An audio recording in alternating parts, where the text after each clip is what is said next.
I looked upon the cliff where Hilltop stood. I can still see its hanging roofs against the cypress trees.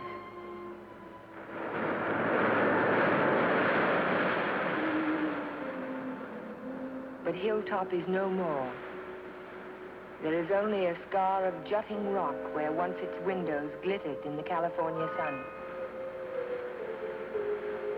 My Aunt Amelia's house still stands next door. I was a welcome guest within its walls, but to me it will always be a house of fear. I was afraid that Sunday morning in September. I was afraid before the doorbell rang.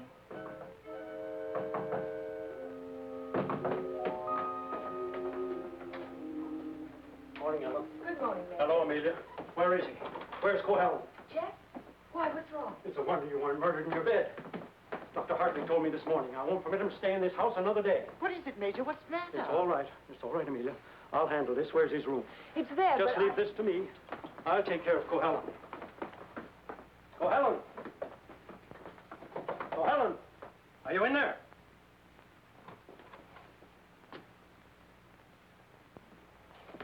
He's gone. He can't be. He said last night...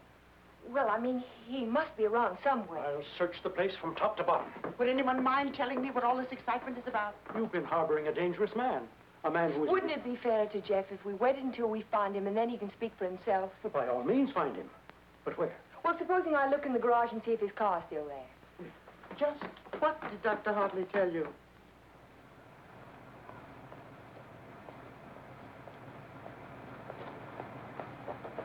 Jeff? Jeff, are you in there? Jeff? Jeff, are you all right? Major Badger, hurry up! What's the trouble? Jeff! Jeff, I'm sitting in the motor. Oh, my.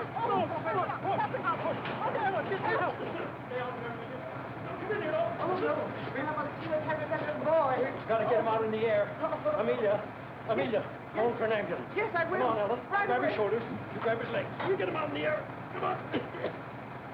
Jeff, if only I had listened to the doctor. If you had only listened to him on the train. There was something wrong even then, something terribly wrong. I should have seen it in your eyes the first time we met.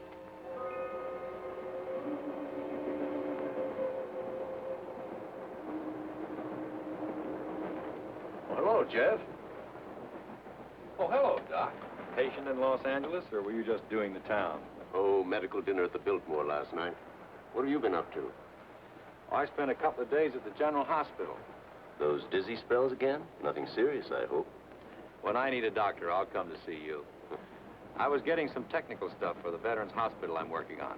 Didn't I hear somewhere that Ben Shepard donated the land for it? That's right. Join me in a cup of coffee? No, thanks. I've just had breakfast. I'll see you later then. Oh, Jeff. Yes? I don't like those recurring periods of depression of yours. Why don't you come in and let me give you a checkup? One of these days.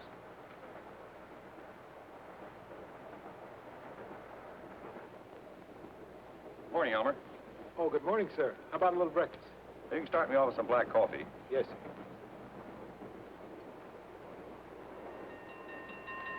May I? Yes?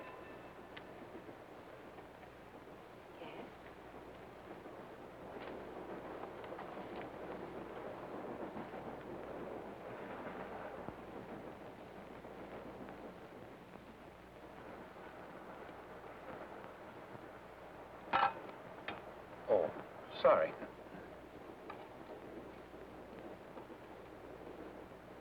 Go ahead, throw it.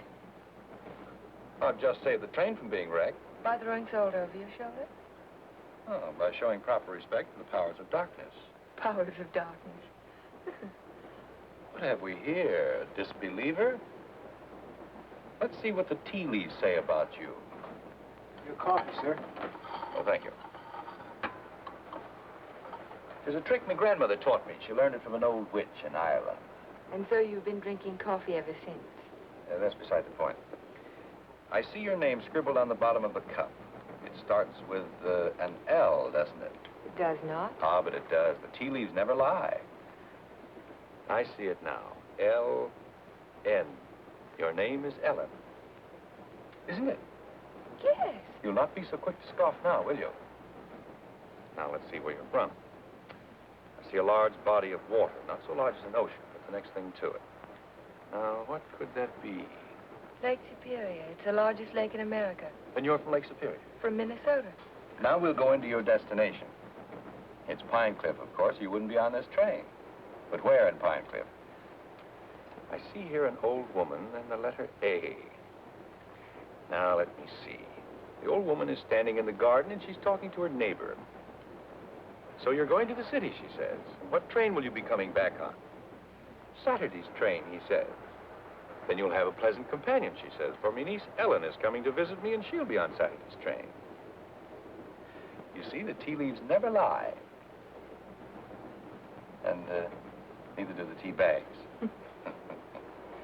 But how will I know her, I says to Amelia. Sure, now, she says, just look around the parlor car and the prettiest girl there, that'll be Ellen Foster. You're a real Irishman, aren't you? You've obviously kissed the blonde this time. Kissed it, she says. I wear it on my watch fob. And just from what part of Ireland do you come? Flatbush.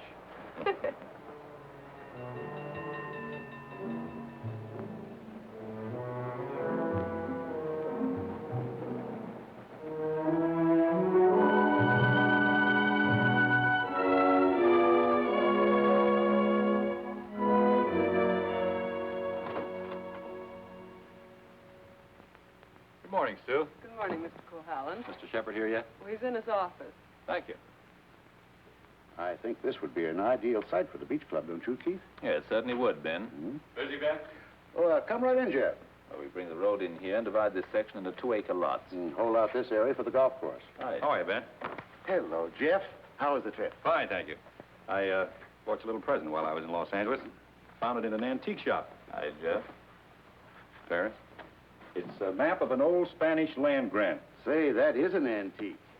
Here's the Ibarra territory.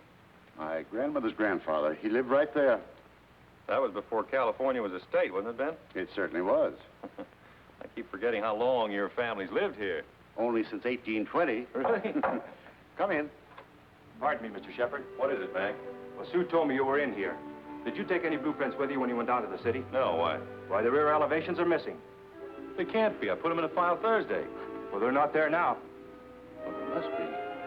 Come on, I'll help you look for them. See you later, Ben. Thanks for the map, Jeff. Glad you like it. Jeff seems to be getting awfully absent-minded lately, doesn't he? The boy works too hard. Maybe so, but... Say, that's quite a map, isn't it? Oh, it's a beauty. Look, here's our beach. That's the old Spanish name for it, Costa del Rey, the coast of kings.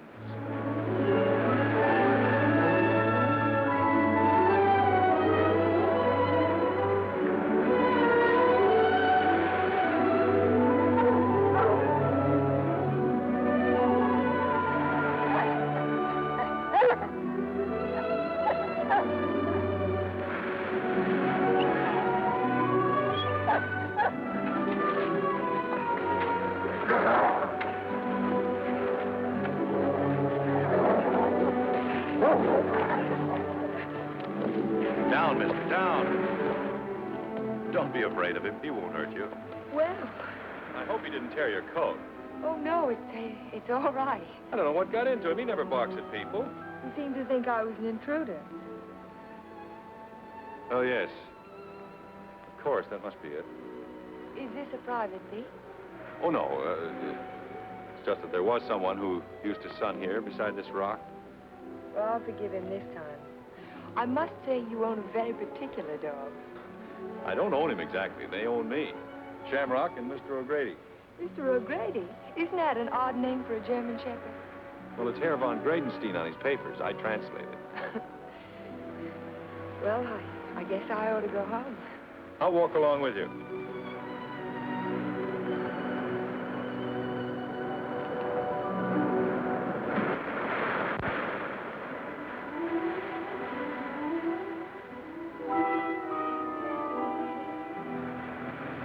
What an amazing house. Don't you like it? Yes, I think I do. It looks as if it had wings. As if it could take off and fly across the sea. That's the effect I was striving for when I built it. You built it. My house. It certainly belongs exactly where it is, doesn't it? Yes, I think a house ought to blend with its environment. If it's built in a valley, it should crouch between trees. If it's on top of a hill, it ought to be part of the sky.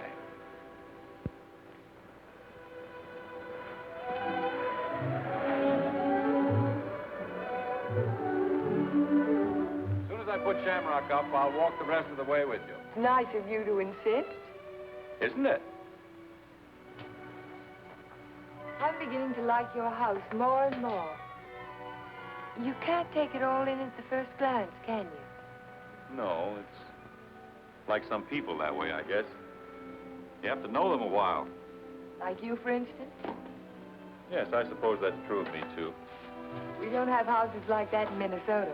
Do you mind if I take a closer look at it? I thought you said you were late. Oh, another 10 minutes won't matter.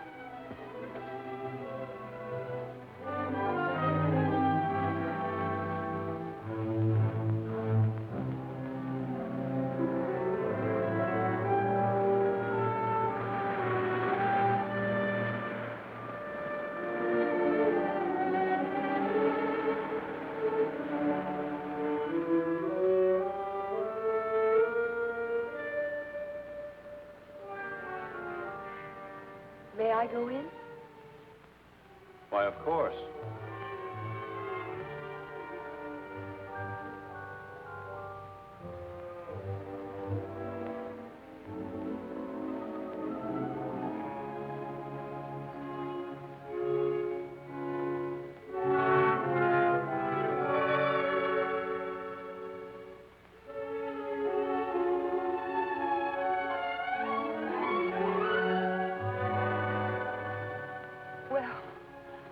I just don't know what to say. You care for a drink? Thank you. Sherry, all right? Yes.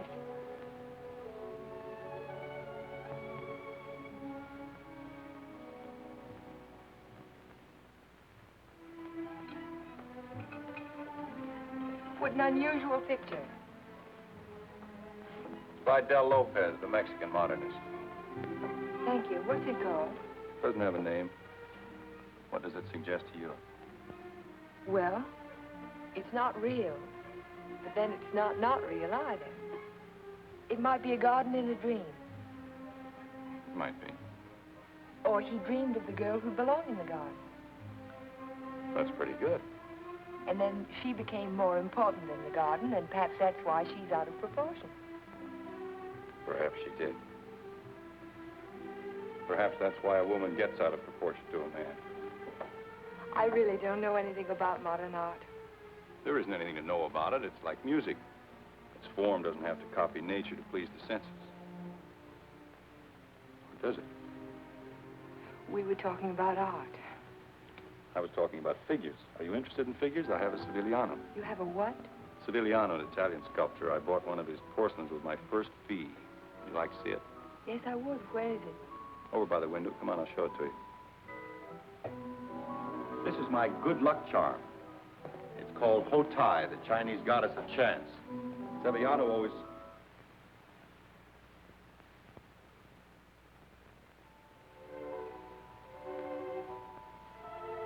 Oh, Jeff, I'm terribly sorry.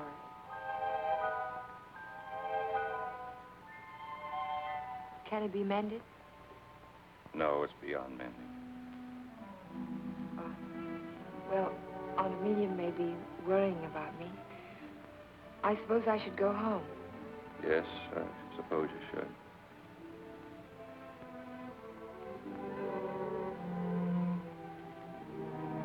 Goodbye.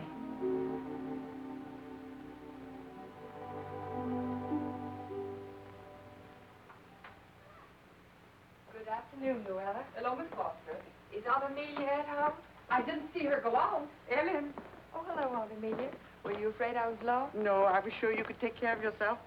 But it was getting late, and I was afraid you'd forgotten about the dance at the country club tonight. Of course not. I just ran into Mr. Cohallen on the beach, and I stopped by his house for a glass of sherry. You were inside Hilltop? Why, yes. You don't disapprove, do you? After all, I'm a little old to need a chaperone. But no one's ever been inside Hilltop before, No one. except Jeff. It's funny. He built it for his bride. Then there's a Mrs. Cohallen. No, Vivian was killed the night before the wedding. How awful. Aunt Amelia. Yes, dear. What was she like? Vivian, she was the most beautiful girl you ever laid your eyes on. She was Ben Shepherd's daughter. Ben Shepherd. Ben owns most of Pine Cliff. That's why it was such a perfect match. Jeff was a protege of his, more like a son. And when he fell in love with Vivian, Ben was delighted. Of course, he adored Vivian, especially after her mother. Well, I shouldn't talk about her mother. It was such a scandal. Poor Ben. Aunt Amelia, you said that Vivian Shepherd was killed. Was it? It was an accident. Jeff told Ben it was bad luck to have a party before the wedding, but Ben insisted. There were so many people there. Jeff and Vivian stole away in her car, and 5 minutes later she was dead in a collision at 12-Mile Drive. You never can tell what private tragedies people have had, can you? I mean, when you first meet them. He seemed so light-hearted on the train. He can be that way sometimes, and next minute he's strange, like never inviting people into his home and never mentioning Vivian's name. I can tell you one thing, we've been pretty worried about Jeff, but the way he's been acting. Well, how would you expect him to act after a shock like that? Seeing the woman he loved killed right in front of his eyes? It's a wonder he didn't go out of his mind. Don't get so excited, dear. I'm sorry. And don't get too interested in Jeff Cohallen. There are other attractive men in Pine Cliff. Oh, men who aren't... Men who aren't what, Aunt Amelia? Well, after all, he has had a tragedy in his life, and it's only a year ago. Hadn't we better get dressed? Yes.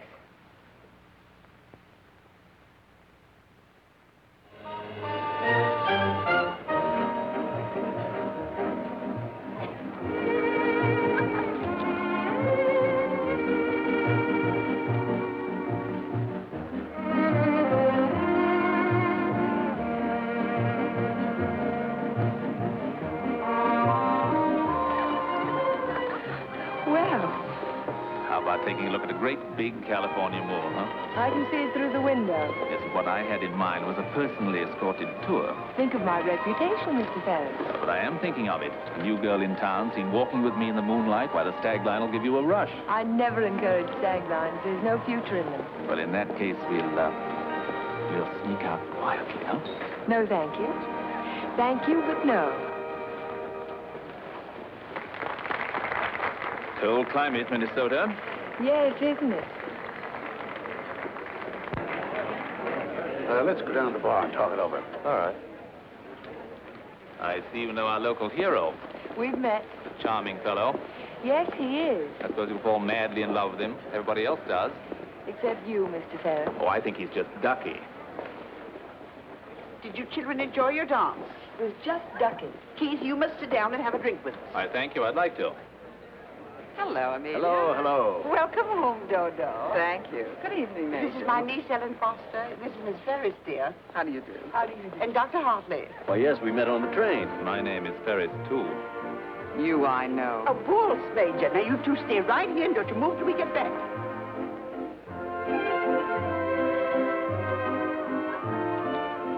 Miss Foster, the only dance I know is a waltz. Will you risk it with me? I'd love to, Dr. Hartley. And how were things at the separation center? Did you have a good time? Reno was delightful. I received my discharge papers yesterday. You'll get your copy in the mail. Oh, that calls for a celebration, doesn't it? It certainly does. In that case, I'll take you down to the bar and buy you a drink. Oh, really? Oh, come now. We're civilized people, aren't we? Well, I guess it can't do any harm. You know, I think it ought to be a lot of fun, now that we're not married anymore.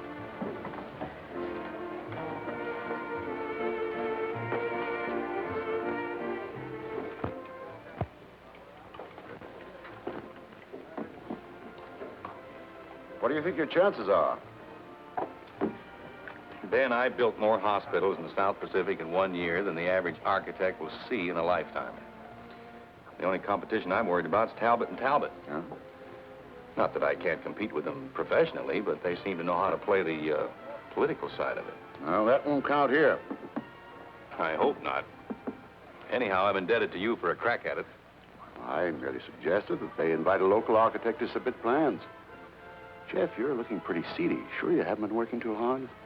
Well, it's been a pretty hectic week, Ben, but we finished up tonight. Plans are all wrapped and ready for mailing in the morning. Hello, Ben, you old darling. Hello, Dodo. Hello, Jeff. There's an admirer of yours looking for you upstairs. Who's that? A girl by the name of Foster. You seem to have made quite a score. Aren't you speaking to me, Jeff? Certainly, Dodo. How are you? Fine. Are, congratulations in order? They certainly are. We're celebrating the new freedom. See you later. Bye. I think I'll go upstairs, Ben. It's, getting a little crowded down here.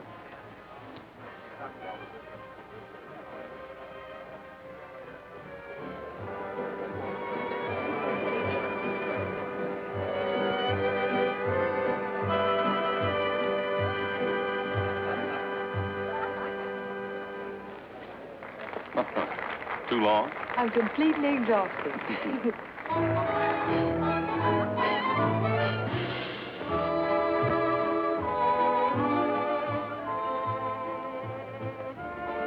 What is that song? Do you know? It's called Don't Forget Me. Oh, I remember. They played it a lot last year. Yes, they played it last fall. Is something the matter? No, I didn't eat my dinner. I guess you shouldn't drink on an empty stomach. Excuse me.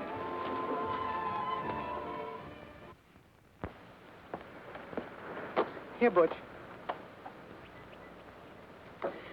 Such a little animal, and yet he's got an appetite as big as mine. Well, Jeff doesn't answer. Oh, maybe he left early. But he looked so worried last night. Well, supposing he's ill and there's no one to take care of him. After all, dear, Jeff's a big boy now. Oh, how nice. We're invited to Ben's fiesta next week. He gives one every year.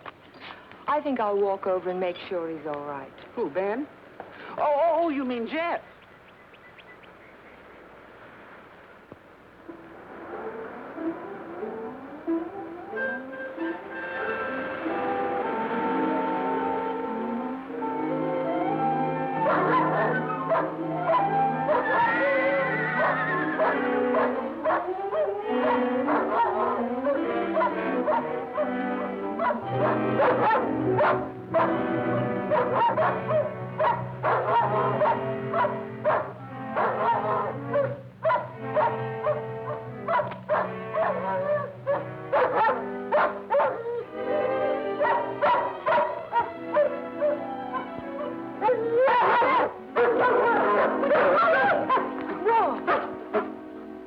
Look at his right front leg.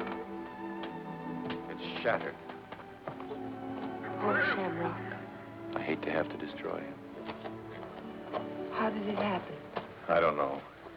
I don't know how it could have happened. You better wait for me outside.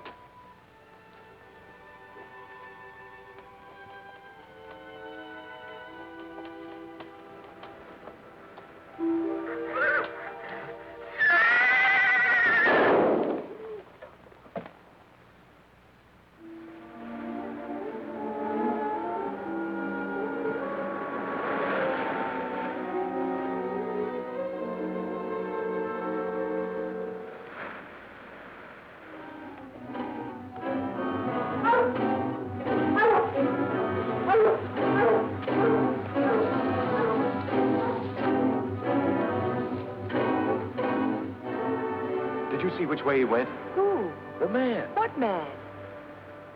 He was hiding in the bushes. Didn't you see him? No. I only saw some branches move, that's all.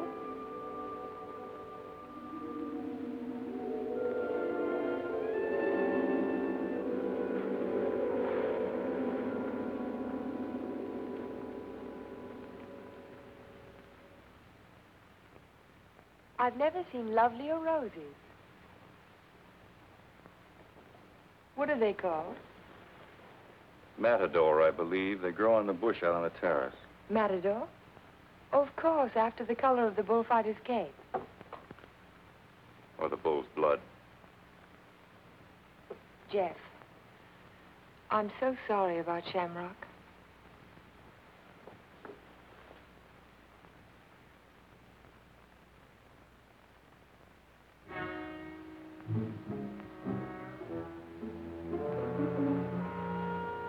Helen,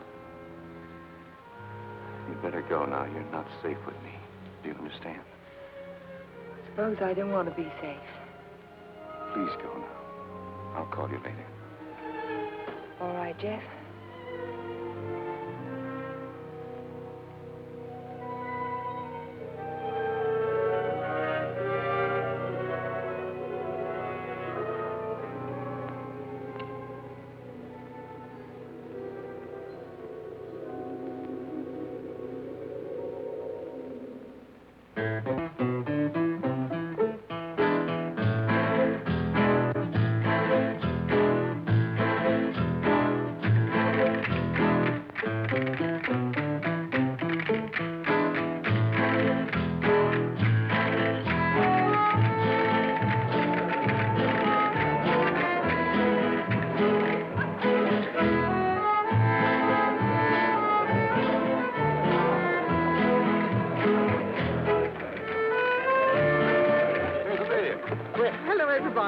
Ben, this is a wonderful part. Oh, thank you, Amelia. Tell me, have you seen the Major? Why, yes, he's right over there. Thank you. Excuse me, please. Certainly. Will you excuse me, please? All right, Ben. Yeah. Major, I wonder if you could carry yourself away from these charming people and come and speak with Mrs. Atkinson. She's dying to talk to you. You know, for a woman, I think it's great. Go ahead, tell me. What does a certified public accountant do? Especially a pretty certified public accountant. I compile actuarial tables for an accident insurance company. What are the odds against a man fracturing his arm? That sort of thing. Oh, what are the odds? 90 to 1 that you won't break your arm this year. Well, that's good. But if you do, it's 2 to 1 that it'll be the right arm. Well, have you noticed that in your practice? No. What I've noticed is that my patients have all their fractures just when I'm ready to sit down to dinner.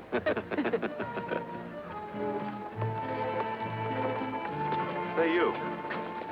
Come here a minute. I want to talk to you. Si, senor. Didn't I see you around my place last week? Me?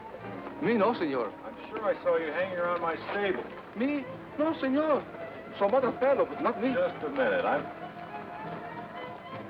right, go ahead. Well, I wonder what that was all about. Oh, the morning after the dance, I went over to see if Jeff was all right, and there was a prowler behind a bush. Did you see him yourself? No, but Jeff did. Oh. Cigarette? Thank you. Did you ever compile any figures on the incidence of mental diseases for your insurance company? No, they weren't on our list. Interesting subject. Who's sane and who isn't? Hard to tell sometimes. Do you know anything about paranoia? It's a form of hallucination, isn't it? Delusions of persecution. Starts with an inability to withstand stresses. Normal person experiences misfortune, throws it off sooner or later. But if a person is psychotic to begin with, he may start to imagine things. He might even begin to imagine there's a conspiracy against him. That's when he gets dangerous. Do you have a specific case in mind, Doctor, a person that you're treating? No, it's out of my field. I'm a general practitioner, not a psychiatrist. Senor Doctor. Yes? Lady call on telephone, very sick. You come right away? Did you get the address? Si, senor. Oh, thank you. Forgive me, please. Of course.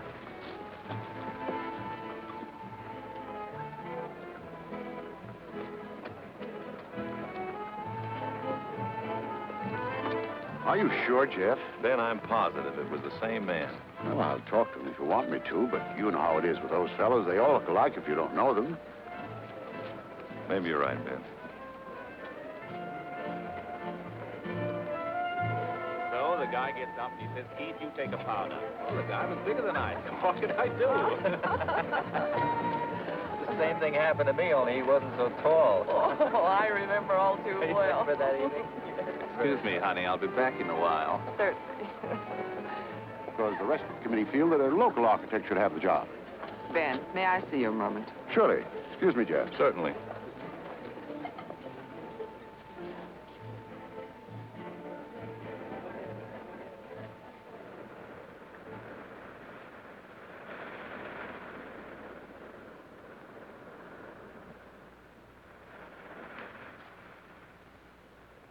Well, if it isn't Miss Icicle from Minnesota.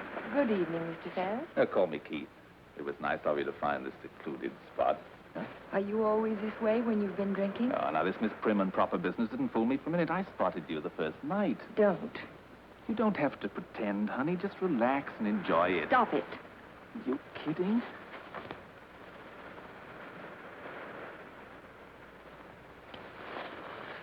Jeff. Hello, Galahad. Been playing Peeping Tom? Get out. Don't be ridiculous. As I was Would you saying, mind honey, leaving us alone? Jeff, please I'd like to don't. have a few words with him. Privately.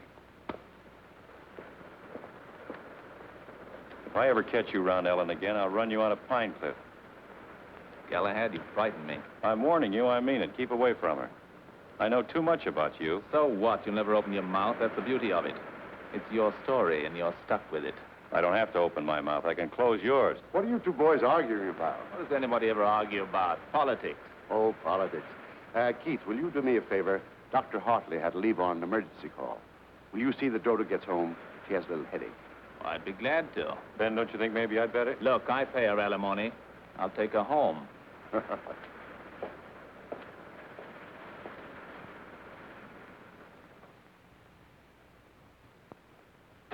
It was a lovely, lovely party, darling. I'm glad you enjoyed it. You're sure I can trust you to take her straight home? Oh, the car knows the way, Ben, all by itself. Good night, then. Oh, Ben. Yes? It might be a good idea to keep an eye on Jeff tonight. See that he doesn't drink anymore. He was getting a little out of control. Thanks, Keith. I'll watch him. Good night.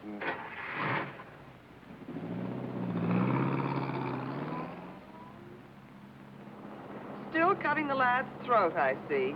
An inch at a time. Every little bit helps. Helps what?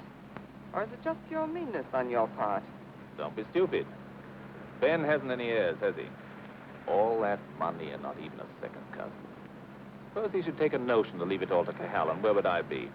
Out in my ear the day after the will was filed. Well, you don't think he's going to leave it to you, do you? No? No, I'm voting for charity, with Keith Ferris as administrator of the estate. What would you think of a Vivian Shepherd Foundation for something or other? That turns even my stomach. Oh, I'm very well, thank you. You were in the cavalry, weren't you, Major? Well, I'd like to ask you a question. Can a horse break its leg in its own stall? What's that? You think it's a chance in a million? No, I was just computing the odds on an accident that happened last week. Well, thank you very much for the information, Major. Good night.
howling, and I heard it too.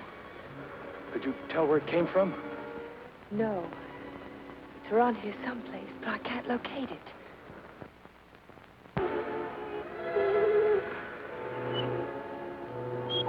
Jeff, listen.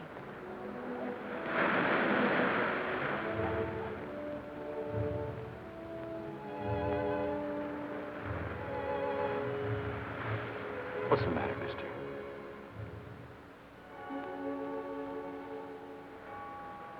He's gone. Oh, Jeff.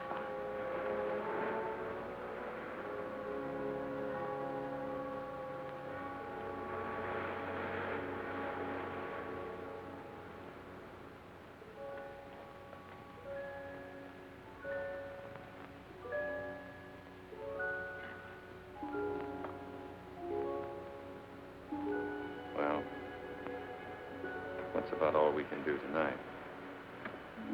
Jeff. I want to talk to you. Well, not now. I'm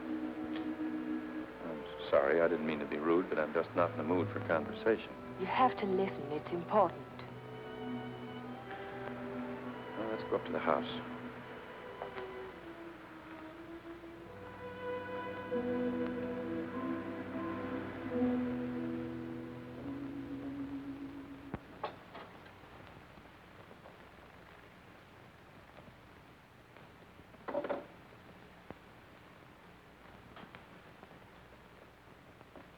All right, let's have it.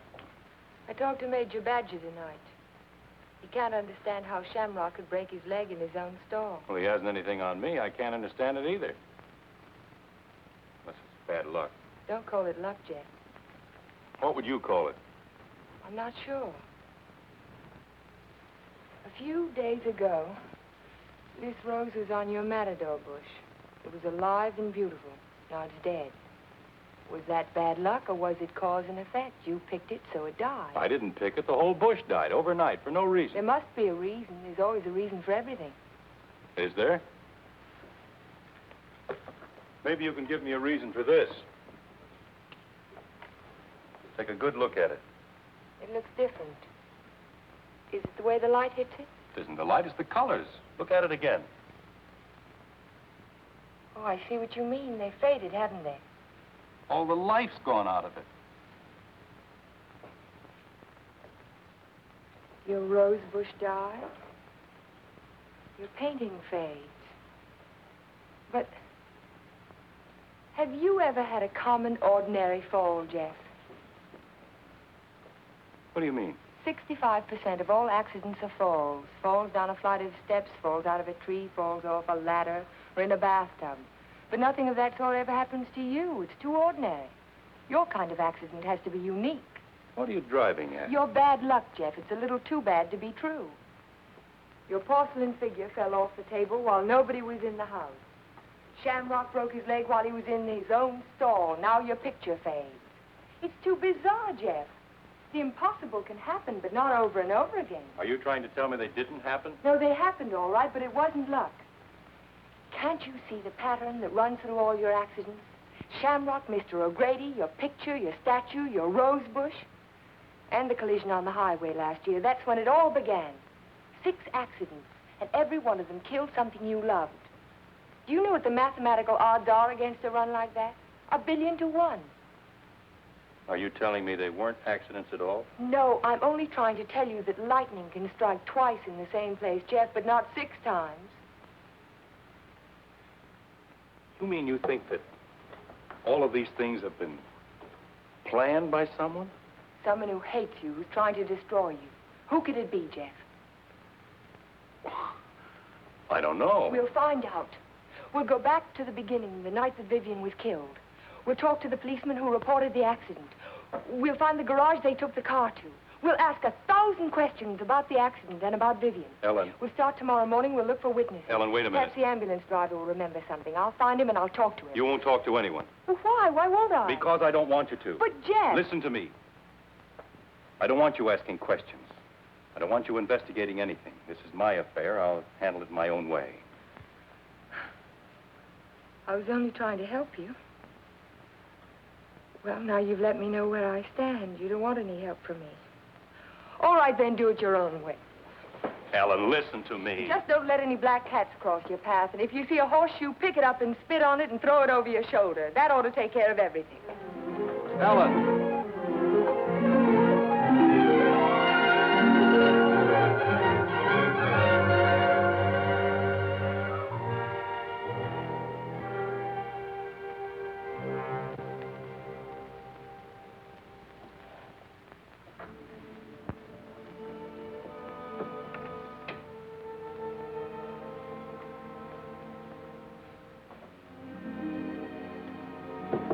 Come in.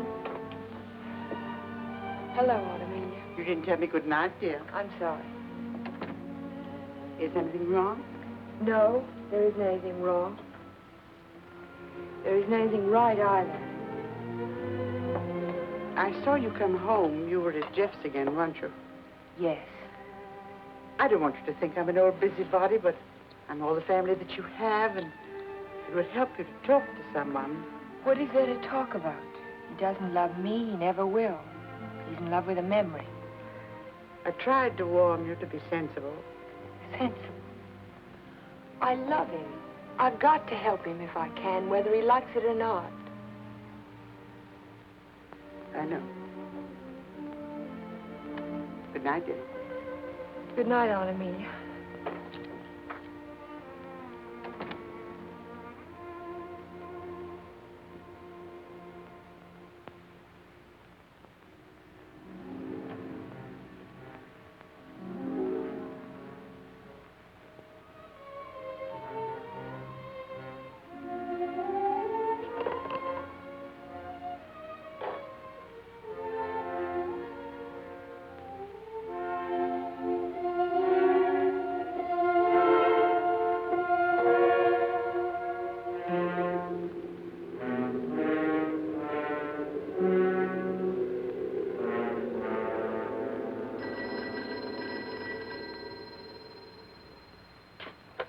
Hello? Hello, Jack. Oh, yes, Ellen. I've taken your painting to an art shop. You did what? I found out some very important information. If you come over tonight, I'll tell it to you. No, I can't tell you now. Look, I thought you understood I was going to handle this in my own way. Don't argue, Jeff. Just come on over. Goodbye. Well, what do you think? It's hard to understand why it's faded. The artist didn't use pen colors. He didn't even use tempera. There must be a reason. I would say this was painted with London watercolor. That's the best you can get. Nothing fades them except continuous exposure to strong sunlight for at least a month. That's impossible. I can't imagine what caused it. Well, I tell you what I can do. I can talk to a couple of artists I know. They might have an idea. I think my best bet is to go and see Trilfeed. He's a watercolor man. He's one of the best. He ought to know everything about it. I think I'll catch him tomorrow morning. You know Trilfeed, the naturalist. He paints the dogs and horses and cows. My wife, he made a beautiful Thank you painting. very much. I'm sorry to have troubled you. Oh, no trouble at all. Oh, Miss Foster. Yes? I just remembered something. Years ago, I framed some pictures for a painter by the name of Torres, Vicente Torres. One of the paintings was an old lady playing the guitar. It was a watercolor. And it faded? The man who bought the picture took sun lamp treatments that winter, and he took it on a couch right under the painting, and he was mystified why the color faded. So Vicente found out that the rays from the sun lamp broke down the pigment. Can you remember the name of the man who owned that picture? I don't think I ever knew. It was some local man. What about the artist? Is he still in Pine Cliff? Torres? He died 5 years ago. Oh. Thank you again.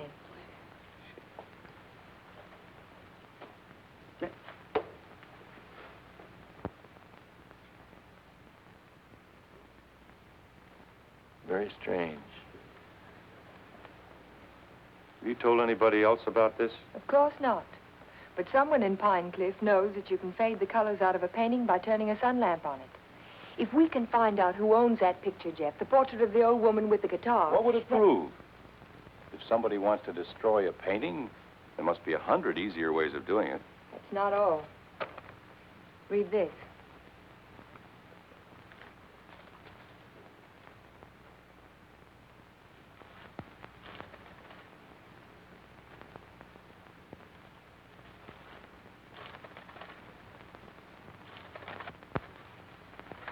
Arsenic?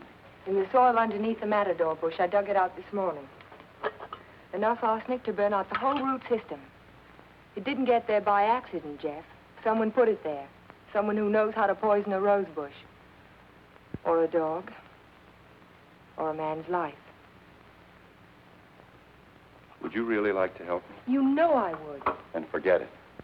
Forget the whole thing. But there was poison in the root system. The chemist told me. You never saw the chemist. You never heard of a portrait of an old woman with a guitar. Do you understand?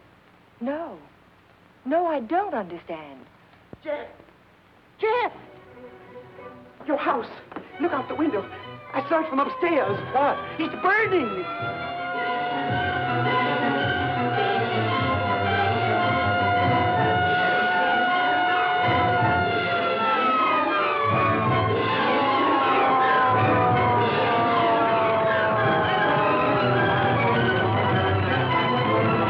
Sorry, we won't be able to save much, Mr. Cohallen. The fire got too big a storm. Everybody stand back. Out of the way, please.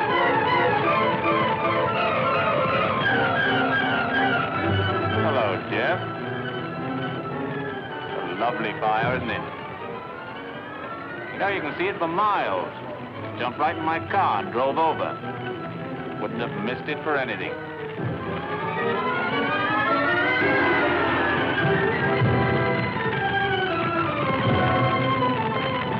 I'm so sorry, Jeff. Such a beautiful house. I'm glad it's gone.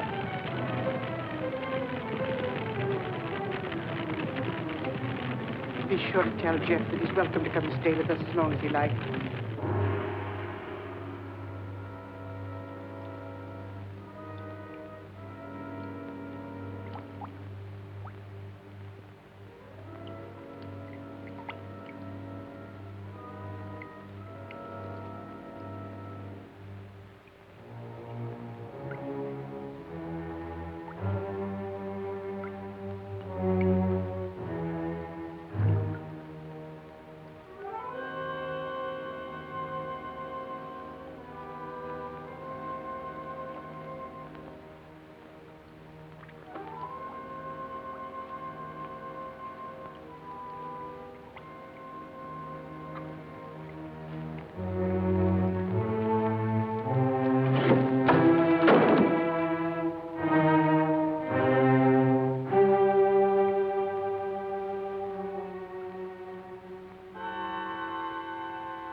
No, he hasn't come in all day.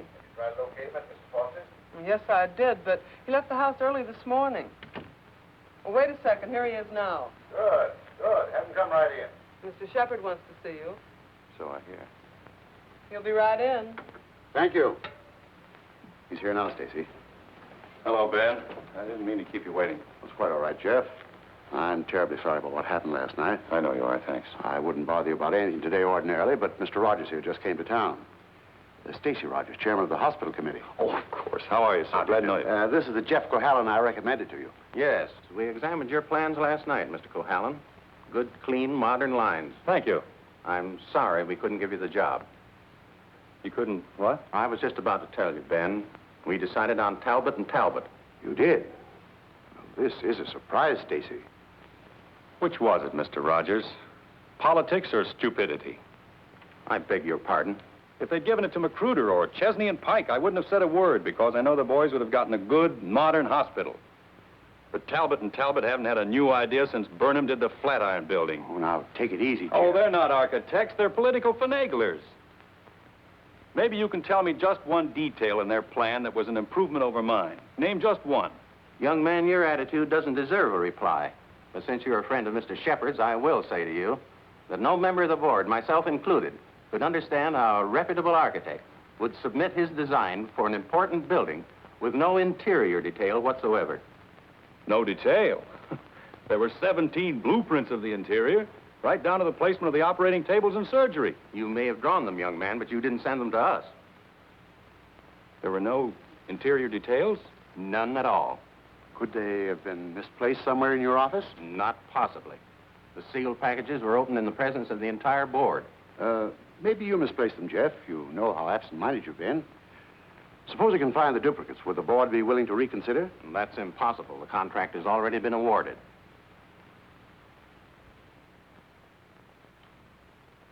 Well, this is quite a shock, Stacy. I felt sure that Cohalan would get this job. Oh, I'm sorry, Ben, but you understand my position.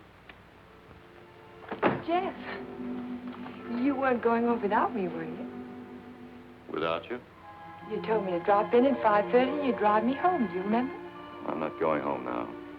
Oh, is anything wrong? Everything's wrong. Come on, let's get out of here.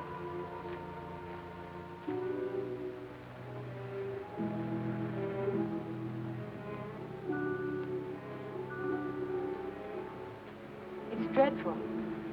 A whole year's work completely wasted. Typical Cohalan luck. Don't keep calling it luck. Supposing someone took those plans out of the office and wrapped the package over again. Who'd do a thing like that? Keith would. He hates you. He hates everybody. There's something twisted inside of him. It would take a psychiatrist to explain it. And why does Mr. Shepard keep him on at the office? He doesn't know what he's like. Dodo must know. She acts as though she's still in love with him. There are women who love men like Keith. Take a psychiatrist to explain that, too. It's getting kind of late. I'd better drive you home.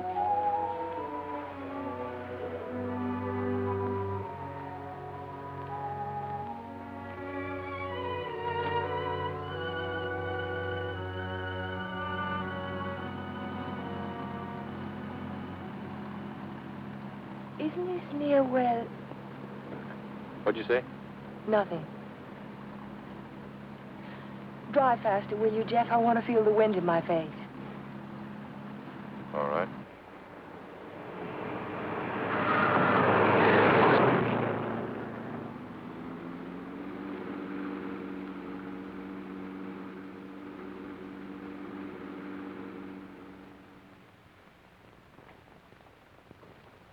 Here you are, Miss Foster.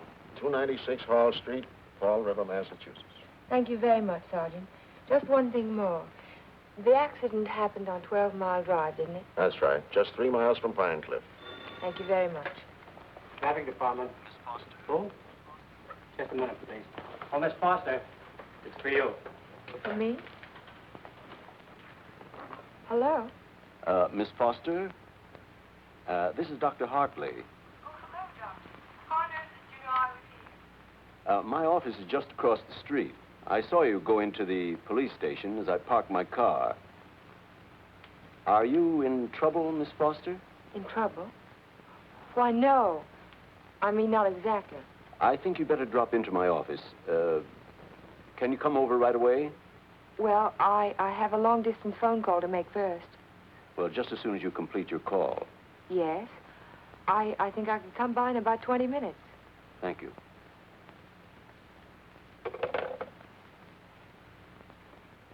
Thank you, Sergeant. That's all right. Miss Foster. Hello, Dr. Hartley. Come in. Come in.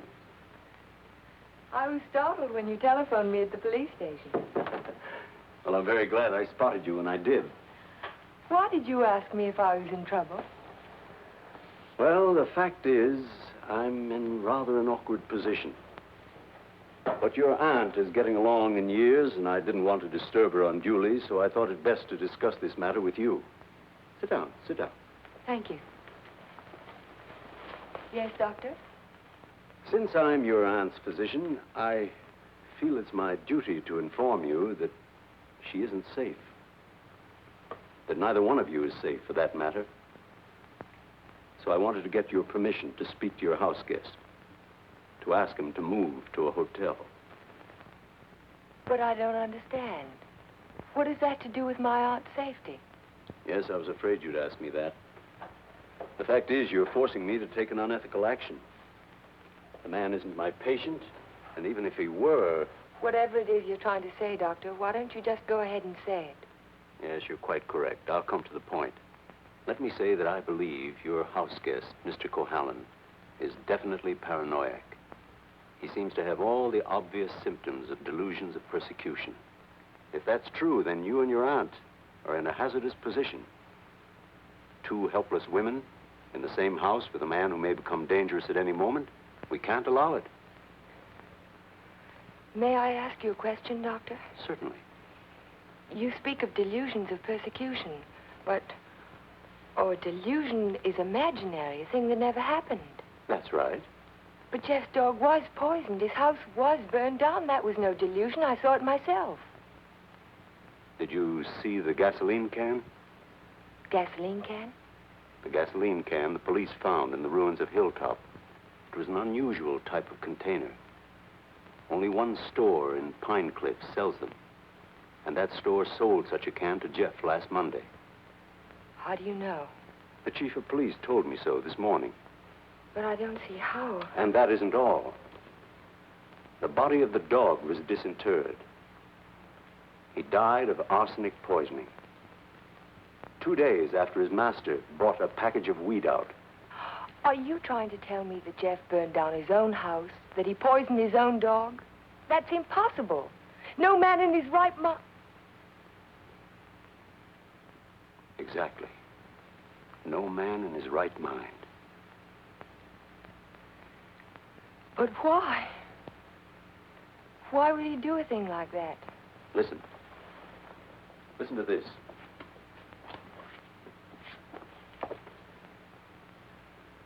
Once the feeling of guilt is firmly established in the subconscious, the patient may do injury to himself as a form of penance or self-imposed retribution.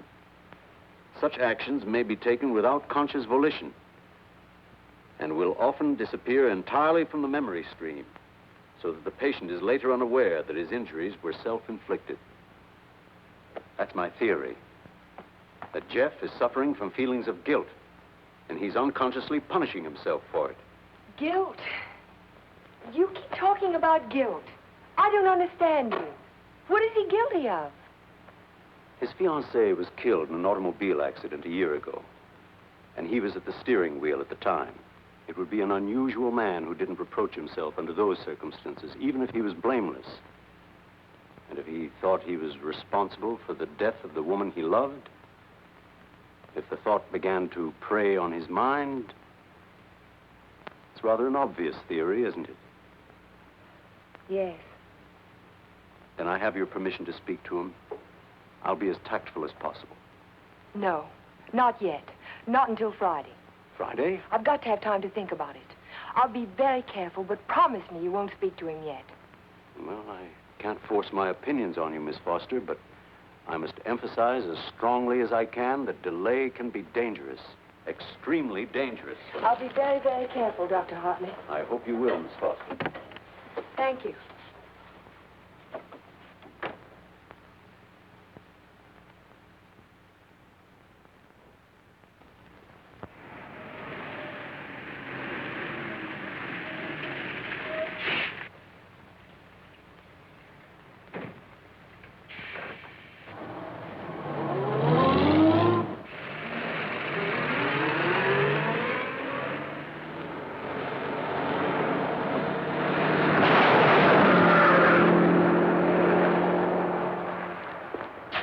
That man must be crazy.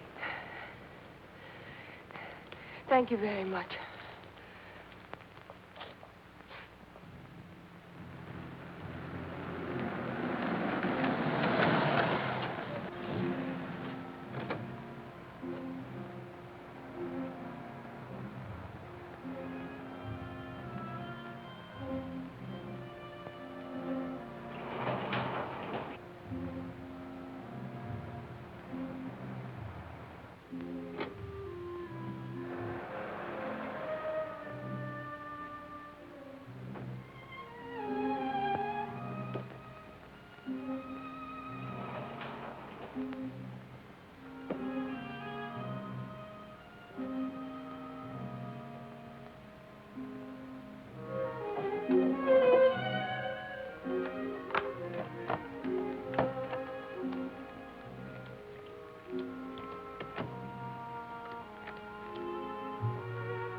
Hello.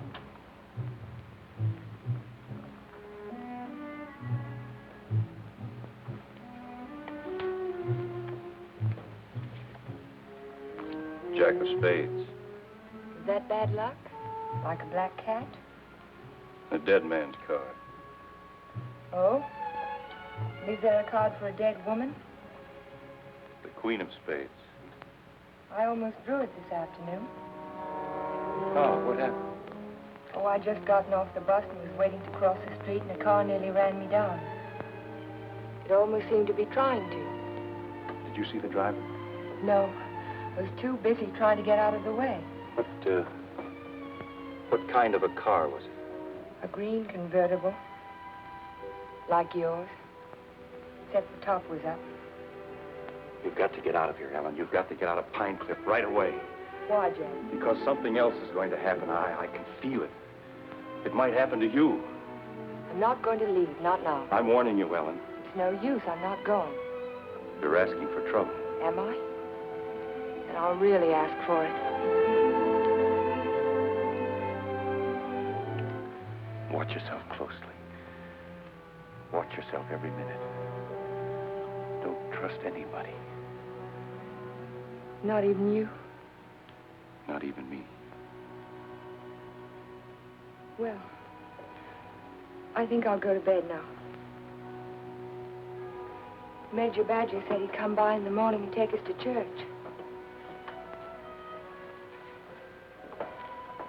You won't forget what I said. You'll be careful. I'll be careful.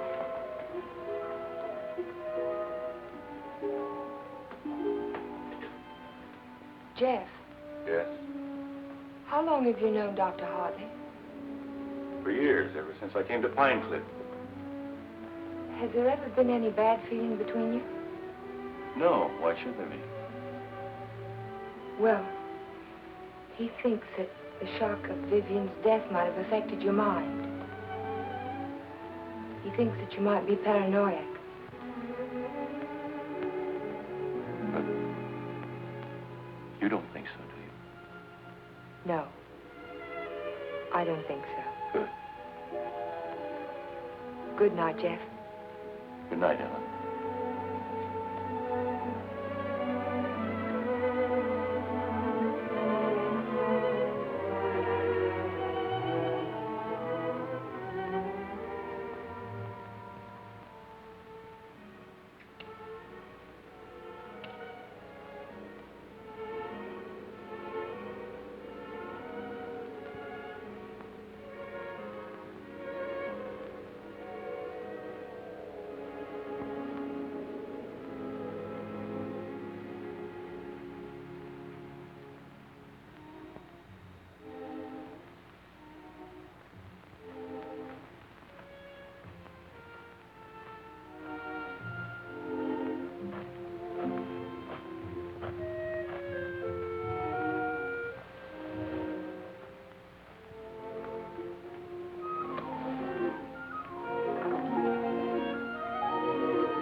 Jeff?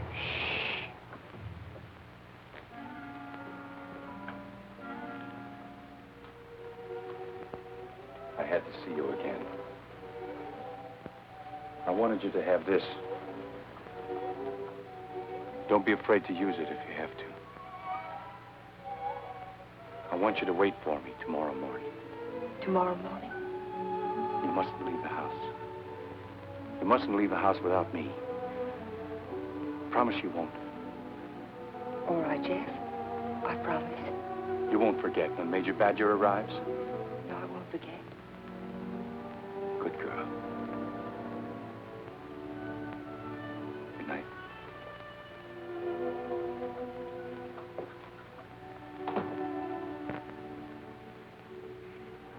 We found Jeff early the next morning. I can still smell the fumes of the gasoline as we pulled his body from the car. But somehow it didn't quite ring true. I couldn't believe that Jeff would try to kill himself. No suicide note was found, but the local architect was discovered in the Foster garage with the door closed and his car motor running. He was immediately removed to City Hospital, where latest reports from Dr. Raymond Hartley advised that Cohalan is now definitely out of danger. On the national scene, Congress resumed its discussion of the Morse-Conlon bill today. Labor spokesmen have announced that they will request an amendment guaranteeing... I'd like some more coffee, nurse. With cream and sugar? How did you get by the no visitors sign? I walked right straight past it to ask you a question. Oh, you did? Well, suppose you walked right straight past it again, going the other way. Not till you've answered my question. Would you rather I rang for a nurse? Oh, you weren't that way on Saturday night when you needed me. I made you a promise then, and I kept it. Now I think you owe me the answer to one question. Just one. Well, I won't ask you why you came to my room that night. I know the answer to that one. Oh, you do? Certainly. You wanted to make sure that I'd find you on Sunday morning before the motor ran too long. You probably didn't start it until after the major rang the doorbell. You don't miss much, do you? You counted on that, too. You knew that when we couldn't find you in your room, I'd think of looking in the garage, no thank you, to see if your car was still there. You have all the answers, haven't you? All except one. Why did you fill those buckets with gasoline? Fill the bucket. Oh, you saw that, too? Yes. I wasn't filling buckets. I was draining the gas tank. So if you didn't show up in time, the motor would stop running as soon as the gas in the carburetor was gone. But why? Why did you do it? You had your question. Don't be technical. Why did you pretend to commit suicide? When that car almost ran you down Saturday morning, you don't think that was an accident, do you? I couldn't get you to leave town, so I had to give him a different target. Different target? Me. A man doesn't kill my rose bush and my horse and my dog and then stop there. He must want to kill me. I can't wait any longer, not while strange automobiles are trying to run you down on the highway. I've got to force his hand now. I want him to think that it's safe to take a shot at me. Don't you understand? Not quite. I've tried to commit suicide, haven't I? It was on the radio. It says so right here. So what if somebody takes a shot at me now and leaves the gun in my hand? It's an open and shut case, isn't it? The police wouldn't even investigate. So he's free to kill me now if he can. Doesn't have to hit around the edges anymore. But keep away from me. Don't stand too close to the target.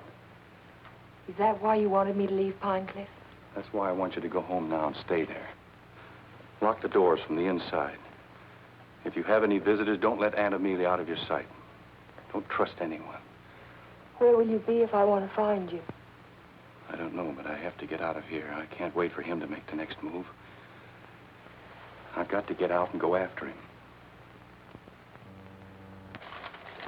You say the exhibit was in 1939? The summer of 39. I ought to have that catalog somewhere.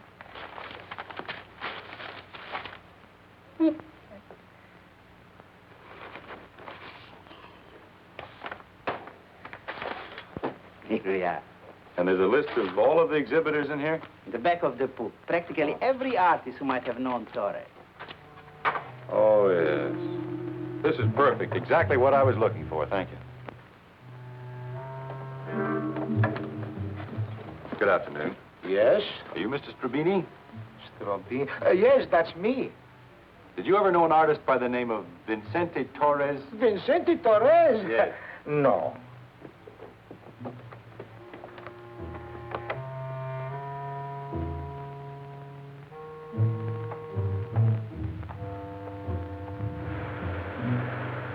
Vincente Torres? Certainly, I knew him well.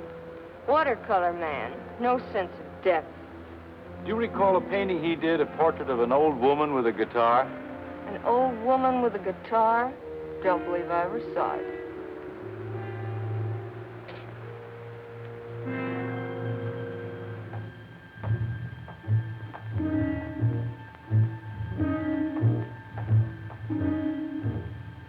The old woman with the guitar?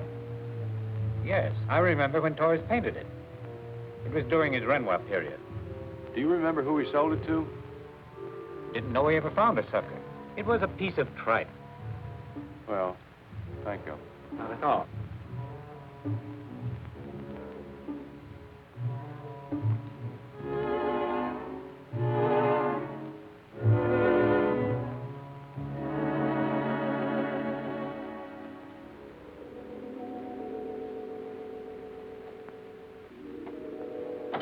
Why, Mr. Cohallen, Hello, Sue.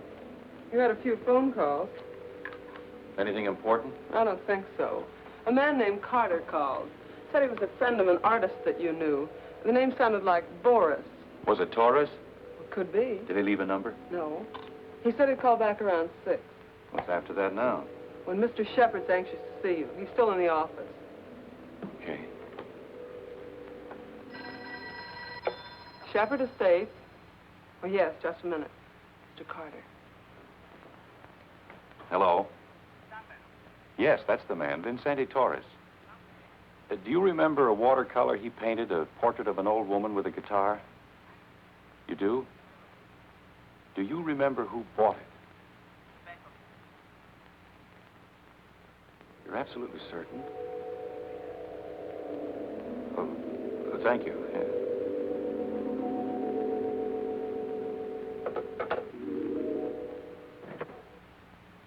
Oh, you're just the man I've been looking for.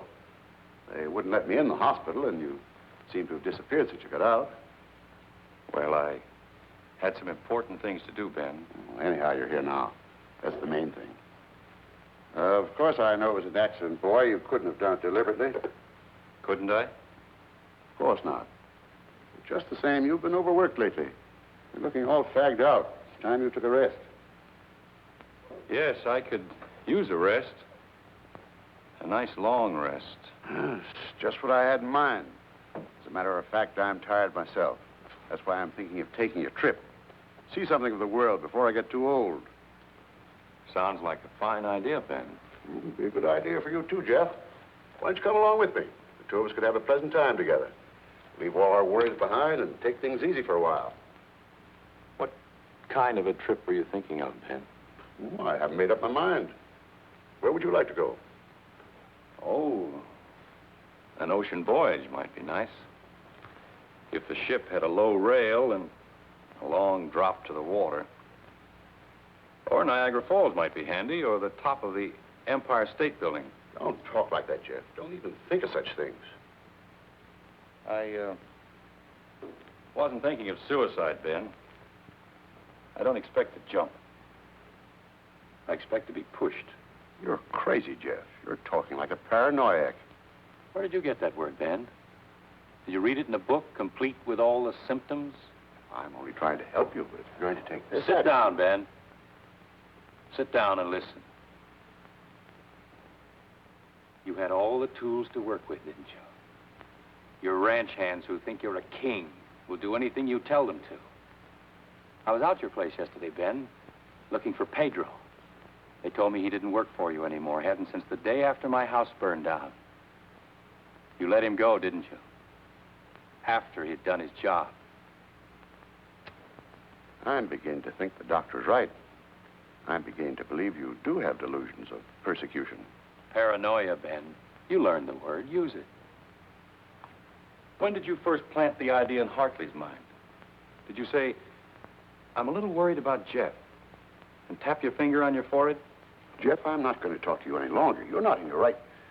Not while you're in your present mood. I wouldn't do that if I were you. You haven't answered my questions, Ben. Are they too difficult? Let's see if you can answer an easy one. Whatever happened to that painting that used to hang in your living room, the portrait of an old woman with a guitar? Wasn't in the living room. It was in my study.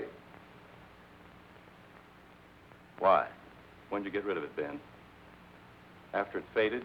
After you found out what a sun lamp can do to a watercolor? You want to know who put me on your trail? You did yourself.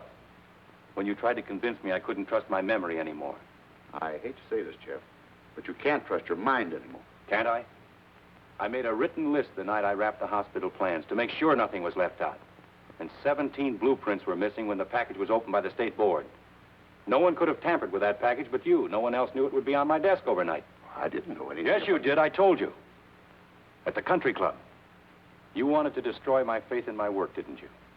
It was the only thing I had left.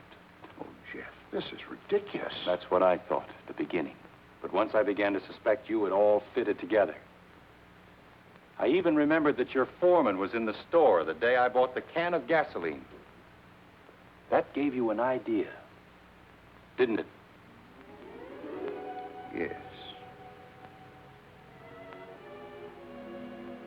It gave me an idea.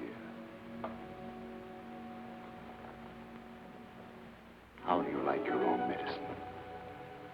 How do you like waking up every morning wishing you were dead? Then you don't deny it anymore. No. I'm glad you found out. Because you can't do anything about it. Go tell somebody I poisoned your dog. Go say I burned down your house. You know what they'll think, don't you? They'll think you're crazy. I don't care about the others. It's what you think that's important. You've been like a father to me, Ben. In a funny kind of way, you still are. What made you change? What made you start to hate me? Was it Vivian? You killed her. I did everything for you that one man can do for another. And how did you repay me? You murdered her. Not murder, Ben. Not murder. A drunken man at the wheel of an automobile. What is he if he isn't a murderer? Can't go in there. No, get out of the room. Can't go in there. No. Ellen, what are you... Jeff. Mr. Shepard, this is Mr. Nelson of Fall River, Massachusetts. Last year he was driving through California, and when he reached Pine Cliff, he had an accident on 12 Mile Drive. Is this the man who was driving the car in which the girl was killed? Well, you said not to say anything when you paid my damages.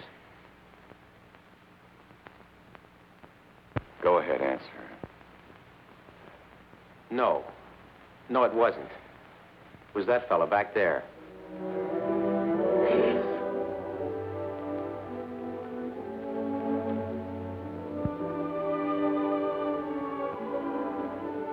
Thank you, Mr. Nelson. I tried to keep it from you, Ben.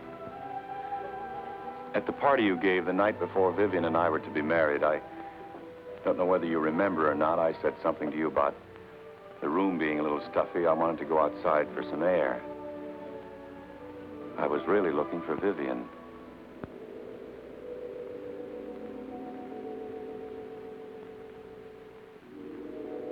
I found her, all right. I heard them talking to each other. It wasn't anything new, Ben. It had been going on for years, all the time I was overseas. He was telling her why he'd never marry her. He couldn't.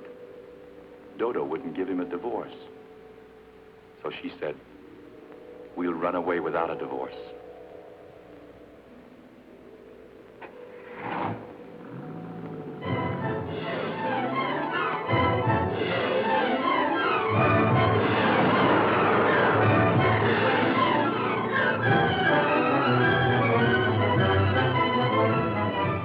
On the 12-mile drive. I didn't know where they were going, but I knew I had to stop them if I could. He was going as fast as the curving road would let him.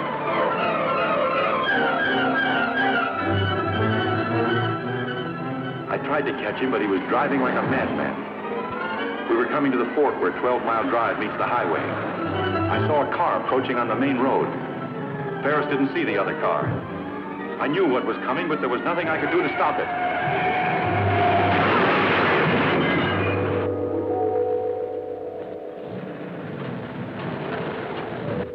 I jumped out of my car and ran toward the wreck.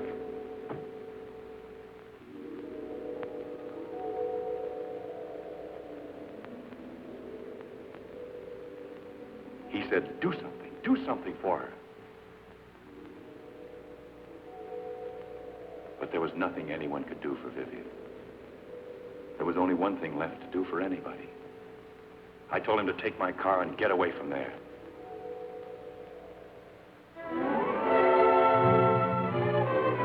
I didn't want you to find out how she died, Ben, or what she was really like.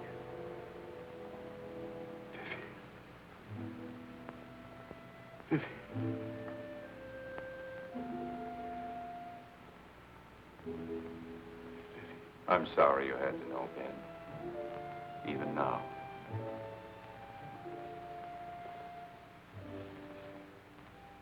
Vivian, I always gave you everything you wanted from the time you were a little girl. You were all I had after your mother ran away. She was no good. I never told you that, did I? Your mother was no good. Now you want to run away, too. You're just like her. The same bad blood.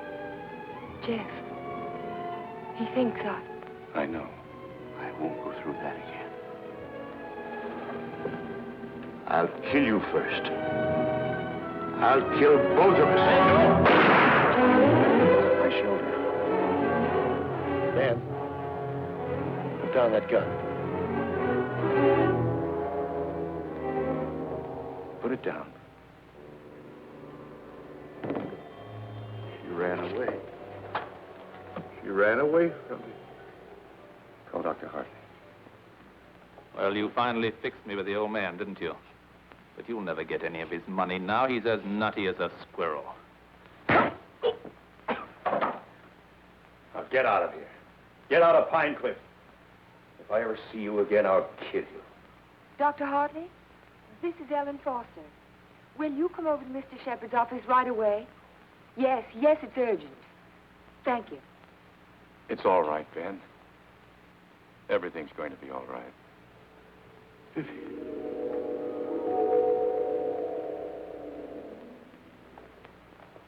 Well, Doctor, will he live? He's healing beautifully.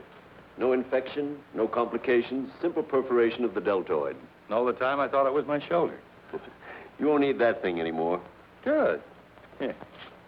He'll be as good as new in a week. Tell me about Ben. Well, Amelia, Ben was the psychopath, of course, from the beginning. I ought to have suspected it, of course. Now he's had what the psychiatrists call a catharsis. He's brought his troubles out into the open. Ellen helped to bring them out when she phoned Fall River. He'll be all right now, in time. Well, I'm very happy to hear that. Well, I hate to drag myself away, but the ill and injured are waiting. I'll see you to your car, Doctor. Bye, Ellen. Jeff? Goodbye, Dr. So long, Doc. And now, young lady, suppose you come along with me.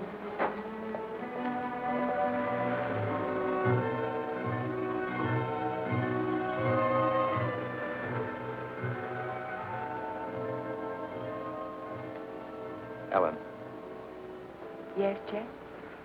there's something I've been wanting to ask you. Yes, Jeff? How in the world did you ever find that fellow from Fall River? Oh, I found him in the traffic accident records at the police station. What made you think of him? The way you drove your car on 12 Mile Drive the other night. You could never have driven so recklessly with me if you'd been at the wheel when Vivian was killed.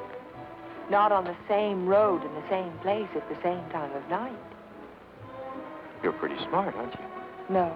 Yes, you are. You're very smart. No, I'm not. Oh, yes, you are. No, because I thought that you loved her. I thought you loved her all the time. I never really loved anyone. But you.